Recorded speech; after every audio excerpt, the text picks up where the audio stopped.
There are places in this world where the light fades and the strange begins.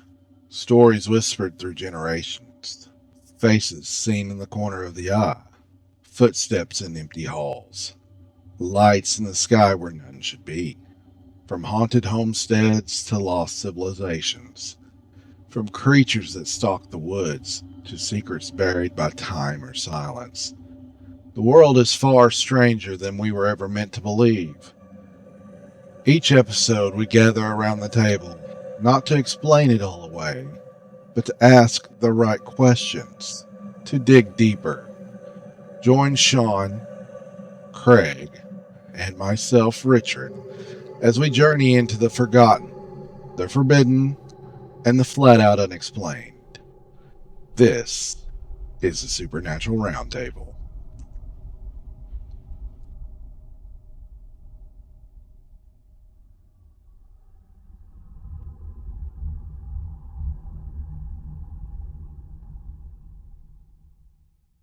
All right, we're taking a trip back into the not so distant history.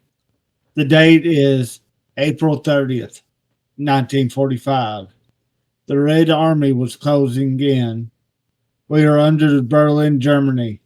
The man looked at the men around him and said, "It's finished. Goodbye." He takes his wife by the hand and leads her into their private rooms. A gunshot rings out. Everyone knows their leader had ended his life. The most hated man, Adolf Hitler, had supposedly killed himself along with his wife, Eva. Just before the Soviet army took the bunker, that's what witnesses, the Soviet army, and the historians want us to believe. Yet, what if that was wrong? That Hitler made it an escape to South America? And I think it ought to be pretty interesting. Yeah, I mean, there's a lot of rabbit holes to go down on this one. I mean, no doubt about it. It's funny, they talk about it and they say, some say it was a body double that they found. It's just crazy. And what's crazy to me, look at how much tension has been that was between the United States and Russia or the Soviet Union, but we took their word on Hitler killing himself, and they would not release the body or any information about it. Well, what's curious, after Hitler's death, at a Potsdam conference in 1945, um, when asked about Hitler's death, Stalin said he was either living in Spain or Argentina. There, if you, I've seen a lot of documentaries that where they're talking about. They've interviewed people in South America, especially Argentina, that said that there were Nazi camps or Nazi villages around the areas. So the Germans were infiltrating Argentina anyway. So I'm just wondering how much of that is Hitler trying to get a new army up and going. Well, based on historical, what we know in history, Argentina was actually really friendly towards the Third Reich throughout most of this. And yeah, there are a lot of towns that have direct ancestry to German immigrants from the 1940s. And even you can go there today, and even their architecture is very German like. They still Yeah. speak German as their primary language, actually. And here's an interesting little tidbit. The Russians did release, I believe, it was a skull fragment they said was Hitler, but we did DNA testing on it, and it was a skull of a woman. Yeah, that was in 2009 on actually an episode of his History's Mystery Quest. Mm-hmm. It was examined, let's see, by specialist Nick Ballanton. But if you think about it, his wife supposedly took a poison, took a pill, a suicide pill, and it would have been a lot easier for Hitler to escape by himself than it would have been him and his wife to escape. And That's very true. And talking about that skull fragment being a woman's, it could have very well been his wife's skull fragment after she had taken that suicide pill. He could, dude didn't have a heart. I'm sure it didn't affect him a bit that she killed herself. Oh, I'm sure it did. And he was such a cruel and sadistic person. And then there's, like I said, so many theories about it all. In July of 1945, British newspapers repeated comments from a Soviet officer that said the charred body discovered by the Soviets was a poor body double. See, why when you had the option of a suicide pill, would you instead choose to shoot yourself? It could have been something like disfiguring the face of a body double. Yeah. Make it unrecognizable. Oh, it wouldn't be hard to do.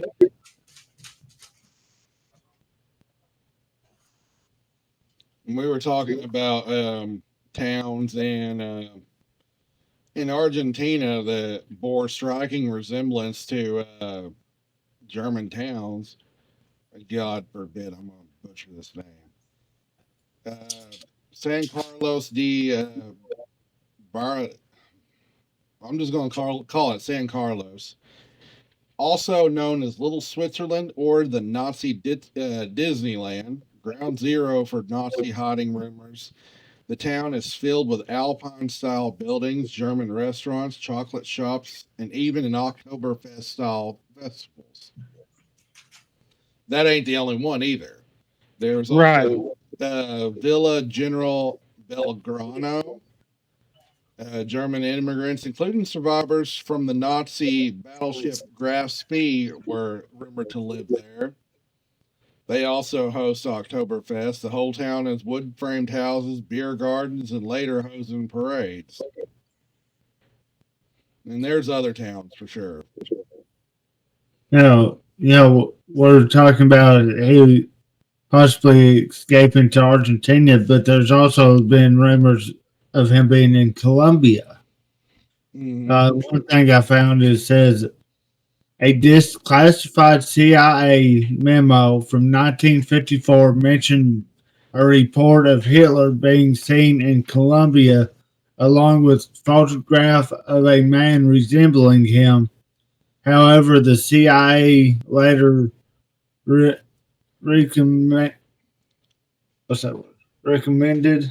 dropping the investigation to the remote possibilities of establishing any concrete.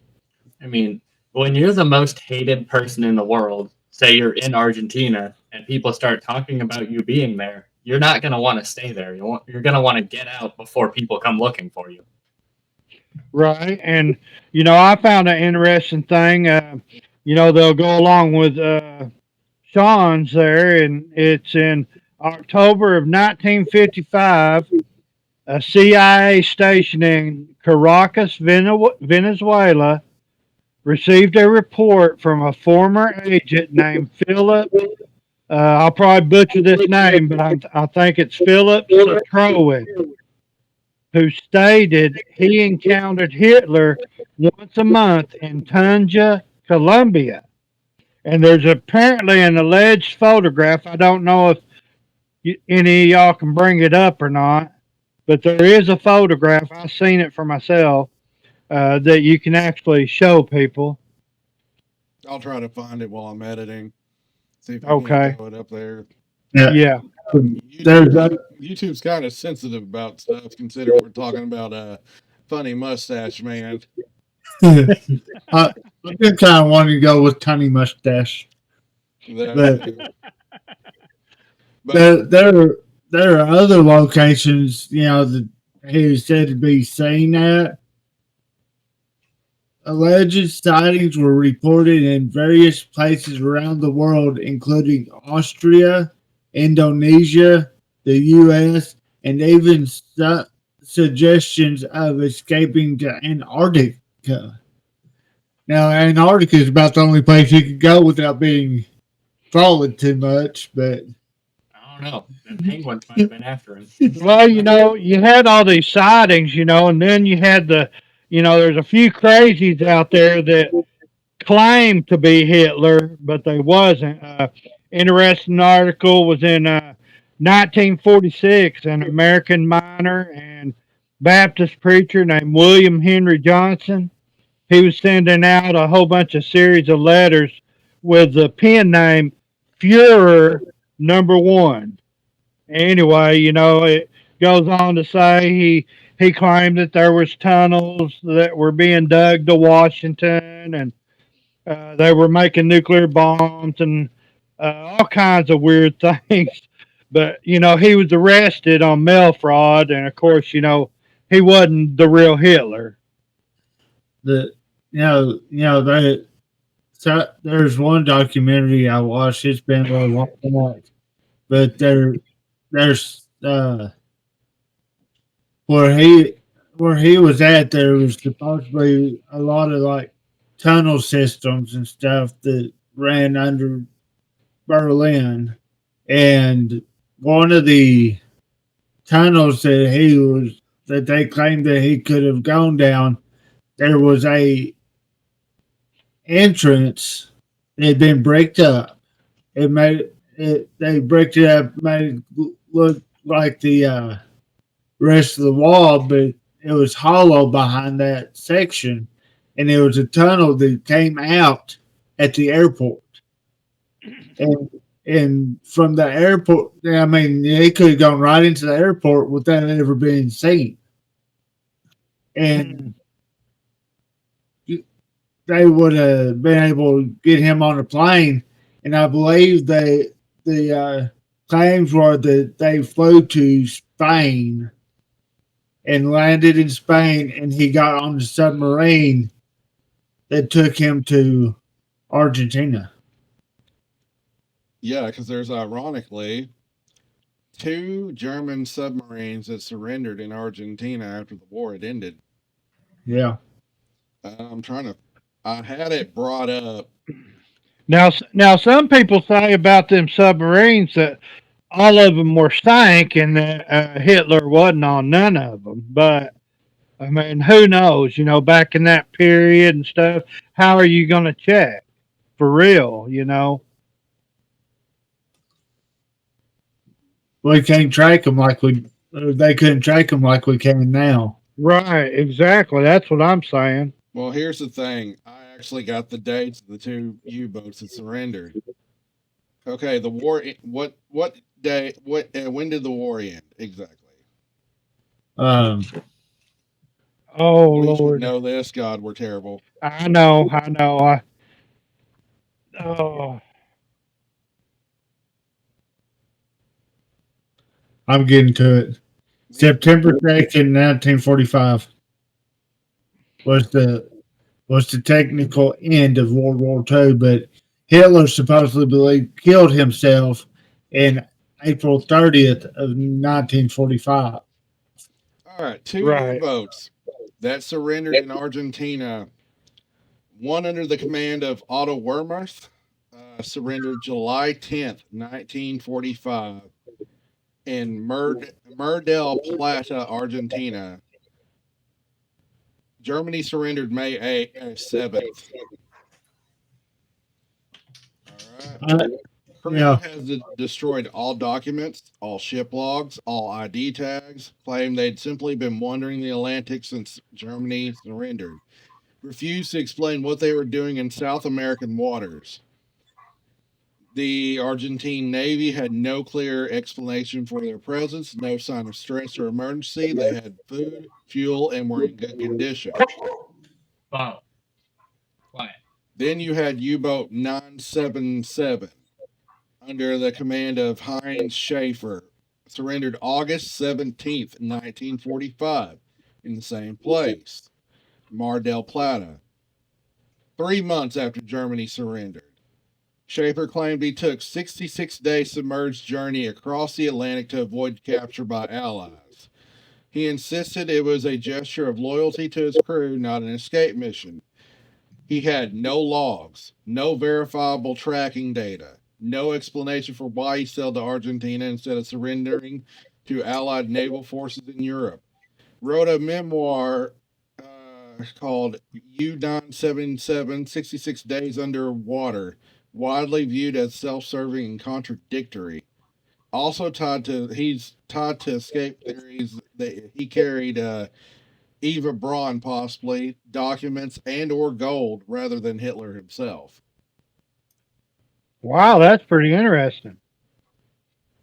So we were talking about the body double earlier, that if that was a body double and maybe even a female body double, what if it was this was a very turbulent time. What if it was way too dangerous for them to travel together, so they split up? You had one German U-boat deliver him, then the next one deliver her and a shipment of gold so they could live off of. Yeah. Boy, that's a good theory. I never thought of that one. And if they, I mean, did you mention Norway or Denmark yet, Sean? I think there was a possibility of them being seen there, or him being seen there. But if Norway and Denmark remained under German control till the end of the war, they still had garrisons of troops, still had flyable aircraft, and Luftwaffe pilots. God, I can't say that. Their pilots, if there were any still that were skilled enough, could have flown out of Germany. The best pilots were skilled enough to fly under the radar, get someone to Norway or one of those places to a sub base, and I believe that's where these subs are based out of originally, and get them on a sub to Spain to where they could refuel and rearm. Spain never took part in the war. They were neutral during the whole time, but they were also friendly-ish to the Nazi party. Because I believe it was Franco during his rebellion or whatever, his civil war. Yeah. He was fighting communist forces during that time, and you had Germany supporting one side and the USSR supporting the other side during that conflict. So he was actually pretty friendly to Hitler. You know what I've wondered about, I firmly do believe that the Soviets covered the whole thing up with Hitler and everything. But they weren't really on either side. And so I don't know why they would have covered it up to begin with, because, they weren't really fighting for Germany, but they weren't really fighting for the other side either. Wow. They were kind of like Japan, just fighting to be fighting. I think Russia was just, they were starting to establish a power, because, it wasn't too long after then you had, the Cold War and all that, So I think that was all about, kind of establishing, a way to show power. Well, I got a little theory on that. If we go back and really look at history, and if you're not counting the Japanese in this at all, and you go back to when World War II started, not, as I said, not counting Japanese aggression in China, the Russians and Germans kind of started World War II they both invaded Poland. It wasn't just the Germans. They had an agreement to take Poland in half, and they were going to split it. And I'll put it this way: back in that time, where they were at, them two were trying to show who had the biggest dick. It's like, who? Look at me. I'm better than you are. Yeah, but then you had. Thank you, Kat. But then you had Germany. Then America came in and said, oh, yeah, watch this. Well, yeah, but then you also had Germany that invaded Russia and broke that agreement between them. Yeah. So if Hitler escaped, and we agreed to let the Russians take Berlin, we let them roll into Berlin, and then they don't capture Hitler, that's a huge embarrassment. Yeah. That's egg on your face. So I could kind of see why they might not advertise, oh, he got away. Or use a body double. Yeah, something like that. What? Cover it up to save face. Something like that. To let y'all know, we do have one listener on Podbean Live. That's cool. It's Crystal. She's listening. Oh, Oh, She thanks, said, Crystal. she said we're sounding really good. good deal, good deal. But that's just, I got little theories and tidbits. It's just not, let's see. Well, Go ahead. it's hard to find, like, actually concrete evidence. Of course, everybody has their own little theories and tidbits to throw in, but nobody has an actual solid theory.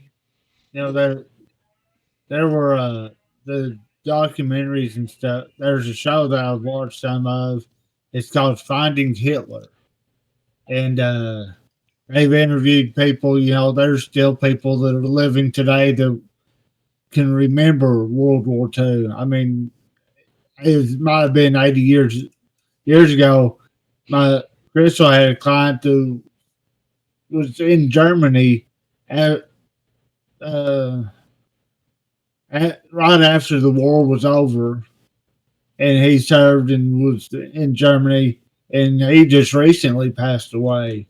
Mm-hmm. So, I mean, there's still people that would remember things from back then, and they were interviewing people from Argentina. Of course, you can't hardly find anybody that doesn't know what Hitler looks like. There's people that in Argentina go, yeah, I saw him. He walked right down that road there, or I seen him in this village. Right. I mean, they were old enough to know what he looked like, or remember, have memories of the Nazi soldiers being in the area. Yeah. In my kind of theory on it all, all these sightings of Hitler and stuff, my theory on it is that, why not have just a whole bunch of doubles that appear in all these different places to throw off everybody? I mean, it makes sense. Yeah. Yeah, well, I mean, almost every country uses, you look at almost every dictatorship, they use body doubles. Yeah, right. Hitler, I think Stalin had a couple. But anyway, they called them the rat lines because the Nazis had escape routes to Argentina, Brazil, Chile, and Paraguay, and occasionally into the Middle East. There was a lot of high-ranking Nazis and soldiers that managed to get away into these places. Some of them were later tracked down by like Israeli intelligence, the Nazi hunters, and stuff like that. But there were others that never went to trial. They never were, brought before a jury or anything. They got to live out their lives, despite whatever they did. I believe Mengele was one of them. Okay. You're right. I have a theory. I have my theory. But hear me out. Y'all are going to think I'm crazy now. We already did. Well, shut up. Okay. Hitler's ideal race. Blonde hair, blue eye. Their symbol is the swastika. What's that make you think of? Hollow Earth. Hollow Earth. That's right. The people, the people from Hollow Earth, blonde haired, blue eyed, their flying saucers have swastikas on them. He went to Hollow Earth. Well, they say he was looking for it.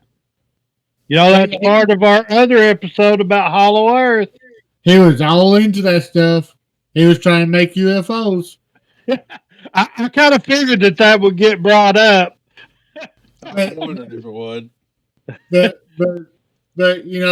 if you talk to Sam Elliott, he is the man who killed Hitler and the Bigfoot. I've actually seen that movie. It's kind of weird. Yeah, it's anyway. Yeah, like I've got a list of high-ranking Nazis that never stood trial. Mengele was one of them. The Angel of Death, Auschwitz camp doctor. Well, they should have got him. He escaped to Argentina, then Paraguay, then Brazil, and he didn't die until 1979 by drowning. He was also, his alias was known as Wolfgang Gerhard, and he escaped by using forged Red Cross documents. Then you had Otto Skorinski. He was Hitler's commando, famous for rescuing Mussolini. He was an SS officer. He was captured, but then escaped Allied custody in 1948. But he never served any prison time. Let's see. You had Eichmann's top lieutenant. Eichmann was the one that orchestrated the Holocaust.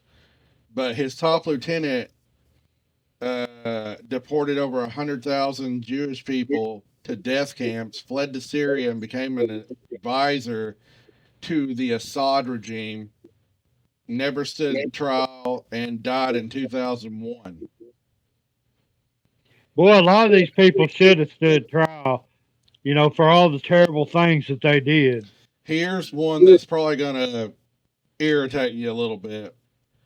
Reinhard Gehlen, a German intelligence officer, head of foreign armies in the East, captured by us, but instead of standing trial, recruited into U.S. intelligence. You're kidding. Nope. But think about it. How many of the German scientists did we bring over here? Yeah, that's what. That's how we came up with the atomic bomb. That is very true.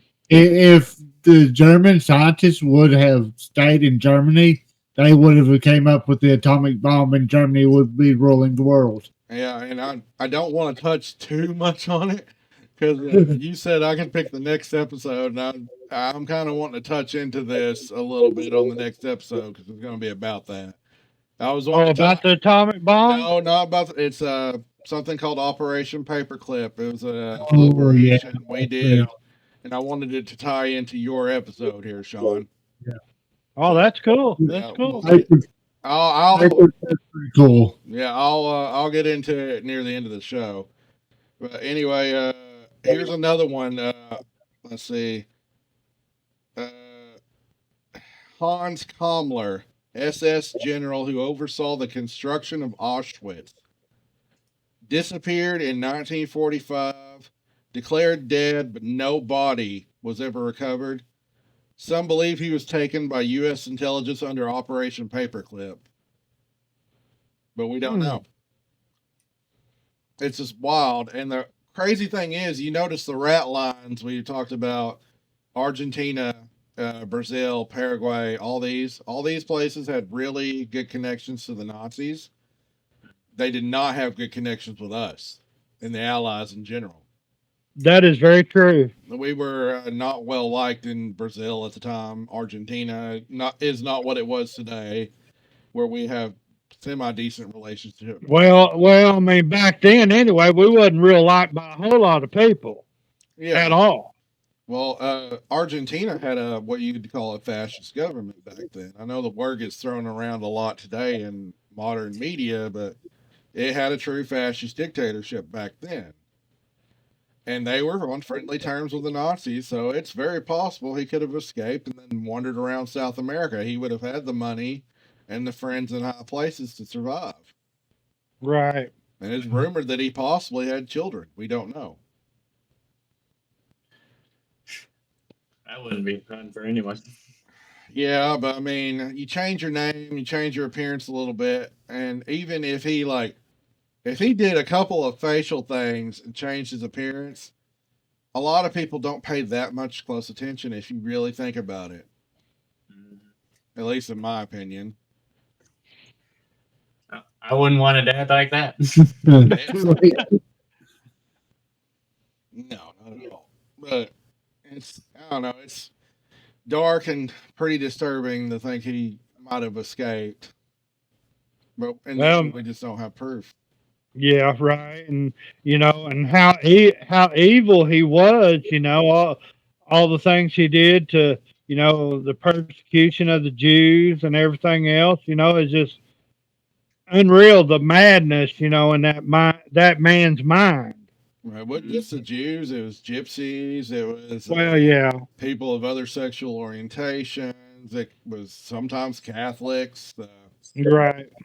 Disabled. Yeah, that was another one. Yeah, it was a dark period in history. He wanted a perfect society. But he didn't even finish a perfect society. This will toss out the fact that Ava was also, was not only were they a couple, but she was also his cousin as well. So there's a little tidbit for you. Well, not all that surprising. I mean, look at medieval aristocrat society back in the day. They're all related. Right. Yeah. Even go ahead, Gabe. Even like semi-modern English monarchy, they were inbred for a long time. You are correct. Yeah, I mean, one of the famous examples is the Habsburgs. They were related to every single royal family in Europe. They were marrying nieces to uncles, so on and so forth. It got bad. Mm-hmm. So. Yeah, it's just there's a lot of craziness that can, if you really we kind of skimmed a lot of stuff on this, but if you really dove into it, and you could go down some rabbit holes. Yes, sir. Just the escape theory alone, you can go down rabbit holes if you could just make it to, because us and like the USSR weren't really like communicating air traffic at the time. Someone could have slipped a plane out. I could see it happening. There was way too much hatred back then. There ain't no telling what really happened. As you think about, I was talking about him flying from Germany to Spain. That's really not that far by plane. And if he made little jumps, like flew like a couple hundred miles, landed, jumped in another plane, flew a couple hundred miles, he could still get there in no time and just not really be noticed in a small plane. Even if he didn't go directly to Spain and say jumped off into Norway and took the sub, yeah. It'd be real easy to do. But I don't know. I don't think we'll ever really know unless there's a body that's recovered that they can full doubt, prove that it is Hitler. Yeah. And I don't know that there's any that there's really any kind of DNA evidence to be able to prove that it was him. Yeah, I mean, or do we even have dental record to go on? Anything like that? I don't know. Well, now I do have something kind of about that, about dental records. In May of 1945, Soviets, of course, they found a jawbone and two dental fragments. They were shown to two associates of Hitler's personal dentist, Hugo uh, Blasch, his assistant. I'll probably butcher this name, but Kath Hauserman, and longtime dental technician Fritz Ekman, who identified the dental remains as Hitler's and Braun's. Blash also agreed in with it later in statements. That's So possible too. they could have very easily just lied about it too. Yeah, I agree. I agree. No doubt about that. Yeah, and it depends. Like, were they true believers in the Third Reich and all that? That is a good question. Yeah, very good. So I don't know. So it's just wild. Yeah. Mhm. Um. So since we're kind of winding down on this, I kind of want to start doing something. We don't have to do it every episode. I want to start kind of sharing like different podcasts that we might be listening to or something. Kind of throwing a shout out to some of these podcasts that might not be very big yet or anything. And there's been a couple that I've been listening to here lately, and one of them I know you were talking about a Bigfoot guy you want to get on sometime, but there's one that I've been talking to them about possibly doing an interview or a collaboration on an episode, but it's called the Grounded Galactic Twins, and they are based out of Arkansas, and they are one has had UFO and ET experiences and stuff like that, and paranormal experiences as well. Then there's another one uh, called the Afterlife Hotline, which they're based out of Arkansas as well. Both of them are fairly new shows that if anybody gets a chance, give them a listen and help them out too. Because I know if we share their podcast, they'll probably share ours too. Say, hey, listen to them, so we get the word out on and help others out with it as well. So Yeah, I'm game with that Yeah, that's a good idea. for sure. I think we I think we hit pretty good on quite a bit of stuff with this one. Yeah. Yes, sir. We sure did. Yeah. You want me to go ahead and preview the next week's or the next episode we're going to do? Yeah, I'll go ahead and do that. It actually really does tie into what we were talking about here. During near the end of World War II, as it's winding down, uh, American agencies decided to launch an operation to get as much brain power out of Germany as possible at the time. So they launched Operation Paperclip, and they brought a bunch of Nazi scientists over to the United States, and some of them were the founding members of NASA. A lot of our rocketry, a lot of our technology stems from Operation Paperclip, where we smuggled a whole bunch of scientists out of Germany. But on the flip side of that, I was also going to try to cover something that's pretty dark called Unit 731, which is taking place at the same time this is taking place, which were the medical experiments that the Japanese were doing over in the Pacific. We didn't recruit their scientists, but we wanted their medical knowledge that they had gained through all these experiments, and they were not pretty experiments. But it advanced our medical knowledge by leaps and bounds, like well beyond what we have now, including biological warfare, you know, all that, cold weather, climate fighting, all that. It really increased what we know about medical fields, but in a lot of ways, the cost of it was really, really high, and it's pretty dark. So the next episode will be about Operation Paperclip and Unit 731. Sounds interesting. Yeah, I'm just warning you, 731 is a lot darker than you're thinking because no one talks about the Japanese atrocities in World War II. It's very well brushed over, and they're on par with the Nazi atrocities, if not sometimes worse. Yeah, I'm anxious to get into it. We'll do it. That sounds pretty good.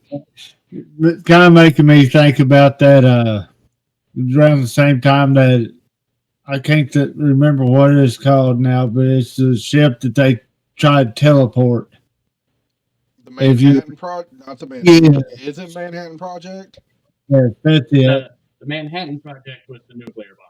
Was Yeah, no, you're right. Gosh dang it, what was that? Wasn't You there, know- wasn't there something called the Philadelphia? Philadelphia Project, that's it. Yeah. That was one of them daggum things. I knew one of us would remember. Manhattan, Philadelphia, they're all in the same area. Yeah, pretty much. Yeah. That's what the Philadelphia experiment took place in the 50s. Oh gosh. I don't know. Anyway, we'll have to do an episode on that before too long, too. Yeah. Some wild stuff. Oh God, yeah, that's crazy Yeah. stuff right there. Well, Sean, if you want to go ahead and lead us out. All right. So we've got the anybody that wants to email us any suggestions or ideas of episodes or whatnot, our email address, that's what it's called, is paranormaladventures2@gmail.com. Then, of course, we've got Crystal and I've got the Facebook page, Paranormal Adventures with Sean and Crystal. That's on Facebook. And the rough copy of this show is on the Paranormal Adventures Presents VODs. So that's where you get all the kind of behind the scenes kind of stuff and all that. But for the crazy people that are into that crap. Then, of course, we got the YouTube page, which makes us look professional. Richard there, the one of the gurus here. So that's what is it? Paranormal Adventures presents the Supernatural Roundtable. Yep, the Supernatural. I've kind of just rebranded it mostly the Supernatural Roundtable. Okay, that sounds cool. But yeah, I have a Supernatural Roundtable, and it has the Podbean, the Paranormal Adventures linked into it, so they can click on into the Podbean website, so they can go listen to all those episodes over there. And also, don't forget about the Archie Squatchers Facebook page.